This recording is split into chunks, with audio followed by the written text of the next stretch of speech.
नमस्कार दोस्तों, क्या आपको पता है कि एलआईसी के न्यू एंडोमेंट प्लान और एलआईसी के न्यू जीवन आनंद प्लान में कौन सा प्लान बेस्ट है। जब भी कभी आप पॉलिसी लेने जाते हैं तो सोचते हैं कि कौन सा प्लान आपके लिए बेस्ट होने वाला है, कौन सा प्लान आपके लिए सबसे ज्यादा रिटर्न देने वाला है, सबसे ज्यादा प्रॉफिट कौन सा प्लान में मिलेगा। Table number 714, table number 715, LIC का न्यू एंडोमेंट प्लान, एलआईसी का न्यू जीवन आनंद प्लान, इन दोनों प्लान में क्या क्या खासियत है, कौन सबसे ज्यादा बेनिफिट देगा, कौन सबसे ज्यादा फायदेमंद है, क्या आपने कभी सोचा है? अगर नहीं तो हम लोग इस वीडियो में इन सभी डिफरेंस को कवर करने वाले हैं। मेरे कहने का मतलब यह है कि हम लोग इस वीडियो में जानेंगे कि इन दोनों प्लानों में कौन सा प्लान आपके लिए बेस्ट होने वाला है। और दोस्तों, जब भी आप इन्वेस्ट करने जाएंगे तो आपके मन में जो भी संशय रहेगा वो संशय इस वीडियो के माध्यम से दूर हो जाएगा।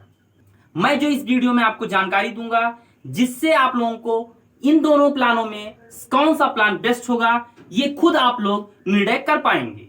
तो दोस्तों, आप लोग इस वीडियो को लास्ट तक देखते रहेंगे तो आप लोगों को संपूर्ण और सरल भाषा में पूरी जानकारी प्राप्त हो जाएगी। दोस्तों, मैं विशाल आपका स्वागत करता हूं आपके अपने YouTube चैनल विशाल हिंदुस्तानी में। दोस्तों, आज हम लोग इस टॉपिक पे बात करते हैं, लेकिन उससे पहले अगर आप लोग इस चैनल पे नए हैं और अभी तक इस चैनल को सब्सक्राइब नहीं किए हैं तो प्लीज मेरे दोस्त, प्लीज मेरे भाई, इस चैनल को सब्सक्राइब करके बेल आइकन को प्रेस कीजिए ताकि मेरे चैनल का नोटिफिकेशन आसानी से आप लोगों तक पहुंच सके। तो चलिए दोस्तों, हम लोग ज्यादा देर ना करते हुए पॉइंट टू पॉइंट इस प्लान को कवर करने का प्रयास करते हैं कि इन दोनों प्लानों में कौन सा प्लान बेस्ट है। LIC new endowment plan versus LIC new Jeevan Anand plan. जी हाँ दोस्तों, इन दोनों प्लान में क्या क्या अंतर है आइए हम लोग देखते हैं। इस प्लान का नाम है टेबल नंबर के अनुसार न्यू एंडोमेंट प्लान और इसका टेबल नंबर 714 है और इस प्लान का टेबल नंबर प्लान नंबर 715 है। मतलब ये टेबल नंबर 714 के अंतर्गत जाना जाता है, ये टेबल नंबर 715 के अंतर्गत जाना जाता है। इस प्लान में हम सम एश्योर्ड की बात करें, सम एश्योर्ड कहने का मतलब बीमा धन, तो इस प्लान में मिनिमम बीमा धन, मिनिमम सम एश्योर्ड 2 लाख का है। जी हाँ दोस्तों, इस प्लान में आप इन्वेस्ट करने के लिए 2 लाख से स्टार्टिंग कर सकते हैं। ये एक सम एश्योर्ड है, 2 लाख आपको जमा नहीं करना है दोस्तों, ये बीमा धन है। 2 लाख के बीमा धन, 2 लाख का इंश्योरेंस आप इस प्लान के अंतर्गत ले सकते हैं, वो भी मिनिमम के केस में। अधिकतम की जब बात आएगी तो अधिकतम आप अपने क्षमता के अनुसार सम एश्योर्ड या बीमा धन का चयन कर सकते हैं। इस प्लान में हम मिनिमम सम एश्योर्ड की बात करें, मिनिमम बीमा धन की बात करें तो 2 लाख रुपए। जी हाँ दोस्तों, मिनिमम सम एश्योर्ड, मिनिमम बीमा धन इसका भी 2 लाख रुपए है और अधिकतम नो लिमिट, आप अपने अनुसार जमा कर सकते हैं। इस प्लान में हम एज की बात करें कि कितने वर्ष से लेकर कितने वर्ष के व्यक्ति इस प्लान में इन्वेस्ट कर सकते हैं, तो इस प्लान में मिनिमम 8 साल से अधिकतम 50 साल के व्यक्ति। जी हाँ दोस्तों, इस प्लान में 8 साल से लेकर 50 साल के सभी व्यक्ति इन्वेस्ट कर सकते हैं जिनकी उम्र 8 साल है, 10 साल है, 15 साल है, 20, 25, 30, ऐसे 50 है, 48 है। तो बाकी इन के बीच में अगर आपकी उम्र है तो इस प्लान में इन्वेस्ट कर सकते हैं। 8 से 50 के बीच इस प्लान में इन्वेस्ट किया जा सकता है। इस प्लान में हम उम्र की बात करें तो मिनिमम 18 साल से लेके अधिकतम 50 साल दिया गया है। कम से कम 18 साल का व्यक्ति और अधिकतम 50 साल का व्यक्ति इस प्लान का लाभ ले सकता है। इस प्लान में 18 साल मिनिमम क्राइटेरिया दिया गया है और मैक्सिमम क्राइटेरिया 50 साल का दिया गया है। इस प्लान में हम टर्म की बात करें, टर्म कहने का मतलब समय, तो इस प्लान में आपको टर्म 12 साल से लेके 35 साल का देखने को मिल जाता है। जी हाँ दोस्तों, इस प्लान में आप 12 साल बाद मैच्योरिटी ले सकते हैं, पूर्ण भुगतान ले सकते हैं, 12 साल तक आप प्रीमियम को चला सकते हैं।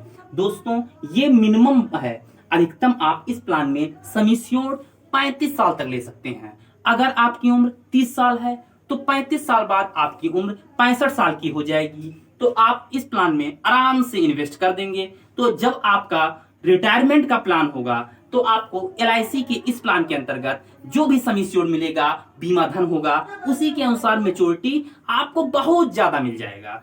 अगर आप टर्म का ज्यादा इंक्रीमेंट कर देंगे, मतलब अधिकतम टर्म आप अगर चुन लेंगे, तो दोस्तों इस प्लान में आप मिनिमम 12 साल से लेके अधिकतम 35 साल के बीच टर्म का चुनाव कर सकते हैं। इस प्लान में हम बात करें टर्म की, तो आप इस प्लान में 15 साल से लेके 35 साल के बीच टर्म का चुनाव कर सकते हैं। इस प्लान में आप मिनिमम 15 साल और अधिकतम 35 साल के बीच का टर्म का चुनाव कर सकते हैं। इस प्लान में आप मिनिमम 15 साल से लेके अधिकतम 35 साल के बीच किसी भी टर्म का चुनाव कर सकते हैं। तो दोस्तों इस प्लान में हम PPT की बात करें, PPT कहने का मतलब पेमेंट पेइंग टर्म, कि कितने साल तक आपको प्रीमियम जमा करना होगा। तो आप टर्म के बराबर ही इस प्लान में प्रीमियम को जमा करेंगे।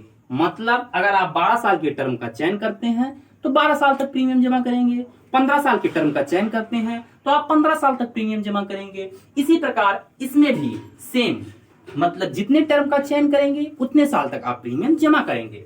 दोस्तों इस प्लान में मैच्योरिटी आपका टर्म जब कंप्लीट हो जाएगा उसके बाद जस्ट मिल जाएगा, फुल मैच्योरिटी आपको मिल जाएगा। ठीक, फुल मैच्योरिटी आप जैसे टर्म को कंप्लीट करेंगे वैसे आपको मिल जाएगा। उसके बाद आपकी पॉलिसी क्लोज हो जाएगी। भाई आपने पैसा जमा किया, आपको फुल मैच्योरिटी मिल गई, पूरा पैसा LIC की तरफ से भुगतान हो गया, तो आपकी पॉलिसी क्लोज हो गई। लेकिन इस प्लान में आपको मैच्योरिटी मिल जाएगा कब? जब आपका टर्म पूरा हो जाएगा। सेम इसी तरह जब आपका टर्म पूरा हो जाएगा तो आपको मैच्योरिटी मिल जाएगा, पूर्ण भुगतान आपको मिल जाएगा, पूरा पैसा आपको मिल जाएगा। लेकिन पॉलिसी क्लोज हो जाएगी।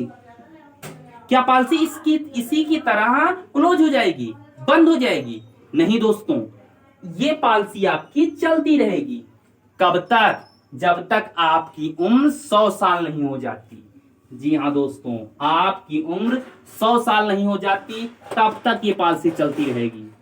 या आप इस दुनिया को छोड़कर 80, 85, 90, 95, 96 किसी भी उम्र में जाते हैं तब तक आपकी पॉलिसी चलती रहेगी। या आप जब तक जीवित हैं या आपकी उम्र 100 साल हो जाती है तब तक ये पॉलिसी चलती रहेगी। मैच्योरिटी हो जाने के बाद आपका मैच्योरिटी अमाउंट, पूर्ण भुगतान जितना था आपको मिल गया। आप मैच्योरिटी लेके मौज कीजिए, कोई दिक्कत नहीं।